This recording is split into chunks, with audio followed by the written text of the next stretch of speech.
Bonsoir, comme ça va? Aujourd'hui, c'est vendredi 3 février. Attaque au Louvre. Les enquêteurs cherchent à savoir si l'assaillant a agi seul, spontanément ou sur instruction. Un homme armé de deux machettes s'est rué vendredi sur une patrouille au carrousel du Louvre. Il a été très grièvement blessé par un homme militaire. Un homme a attaqué vendredi 3 février vers 9h50 des militaires de l'opération Sentinelle au carrousel du Louvre, le centre commercial souterrain près de l'entrée du musée parisien. L'assaillant a été grièvement blessé par les tirs d'une des soldats. Un des militaires visés a été légèrement blessé par une coupe de machette au cuir chevelu. Il va bien. Assuré dans l'après-midi le ministre de la Défense, Jean-Yves Le Drian. Après cette attaque, le président de la République, François Hollande, a déploré un acte dont le caractère terroriste ne fait guère de doute. Selon le procureur de Paris, François Molin, un homme muni de deux machettes de 40 cm chacune, s'est avancé à 9h50 vers 4 militaires patrouillant au sous-sol du carrousel du Louvre, dans l'escalier qui mène à la galerie marchande donnant accès au musée. Une machette dans chaque main. Les bras levés à pliés derrière la tête. Il s'est précipité sur les militaires en criant « Allah Akbar, Dieu est grand, Dieu est grand ». A rapporté vendredi soir le procureur. Il a frappé à la tête un premier militaire qui le repose. Il s'est alors précipité sur un second militaire qui était tombé au sol et a tenté de lui porter des coupes de machette. Ce militaire l'a reposé à coups de pied. L'auteur s'est alors dirigé à nouveau vers le militaire au sol, qui a tiré une première fois vers la partie basse de l'abdomen, ce qui ne l'a pas arrêté. Le soldat a alors riposté à nouveau à 3 reprises sur l'assaillant, le blesse très gravement. Celui-ci a été transporté à l'hôpital.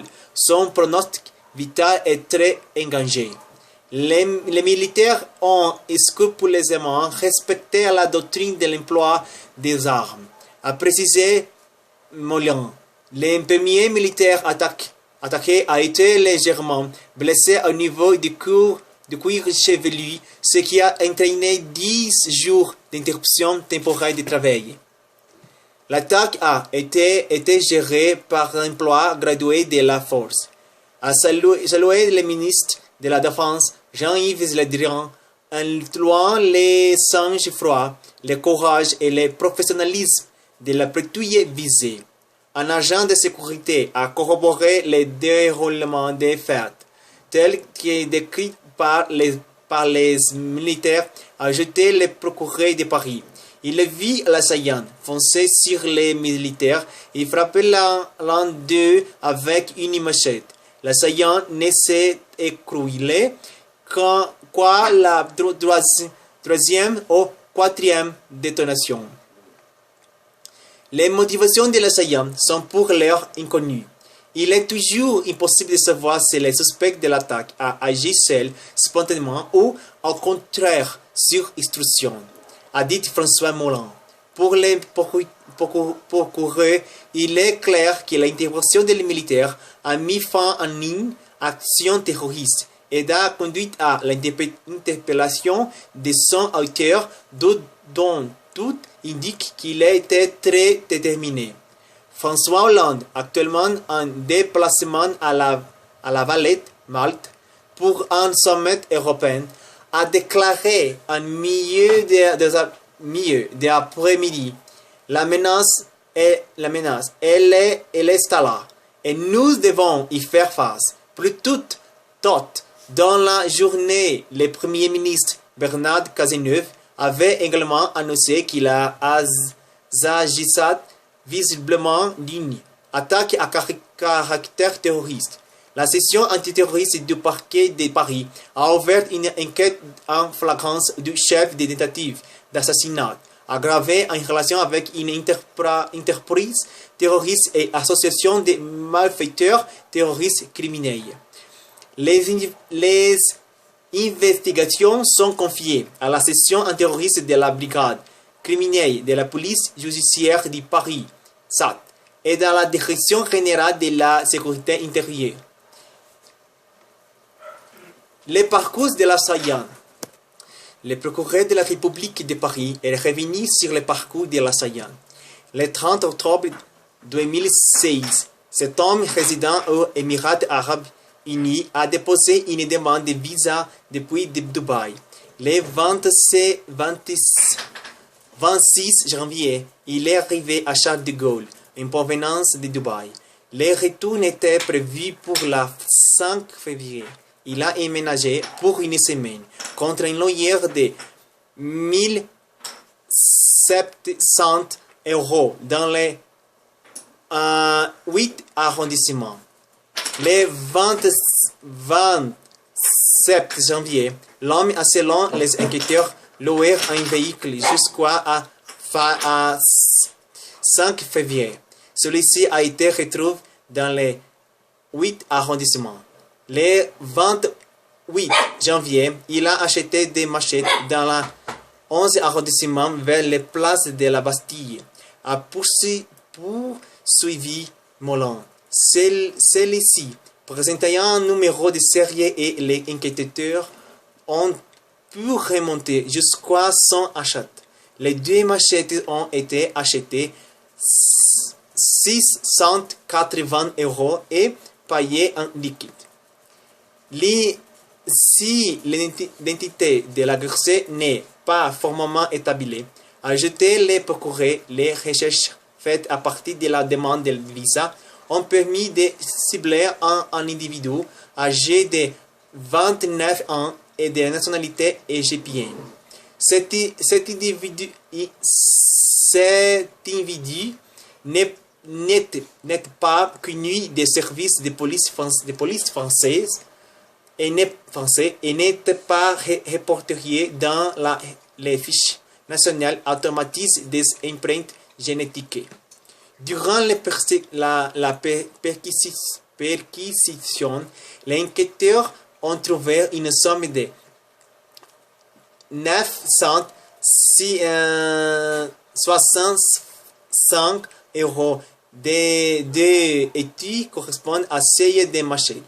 La facture d'achat des machettes un peu correspond à celui du jour de l'achat.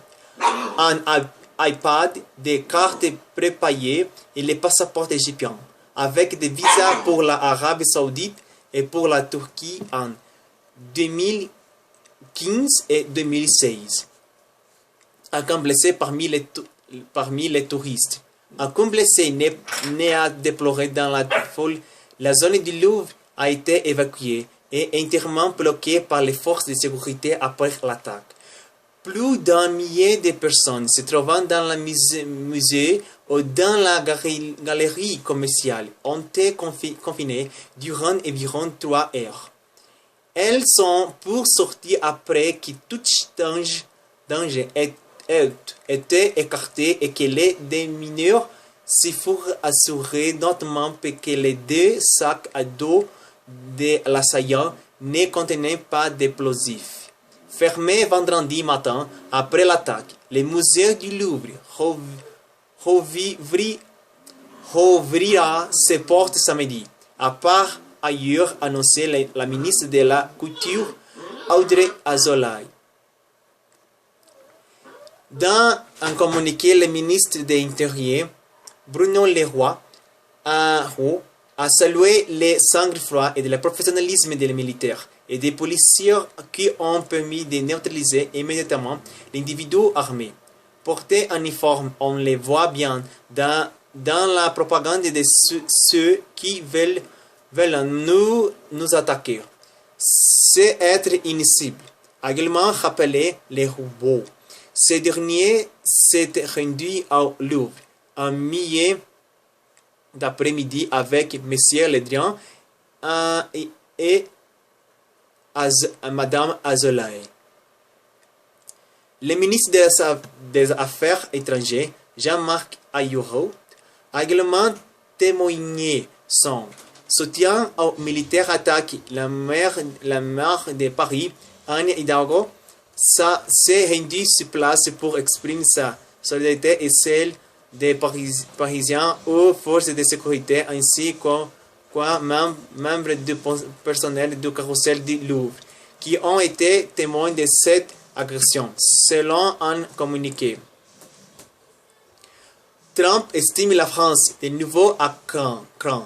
Le président américain Donald Trump a estimé vendredi que la France était de nouveau à cran après l'agression d'une patrouille militaire à l'entrée du musée du Louvre à Paris. Une halte terroriste islamique radicale vient juste d'attaquer le musée du Louvre à Paris. Les touristes ont été placés en confinement, a tweeté M. Trump, alors que l'on ignorait toujours l'identité des assaillants, ni quelles étaient ses intentions. Une nouvelle pour France, pour Paris, de nouveau, autre attaque terroriste. Mais je pense que cette situation est différente parce que car ces terroristes peut-être égyptiens, non? Mais nous nécessitons espérer les investigations, l'investigation, non? Merci beaucoup pour voir mon nouveau vidéo. Si voulez-vous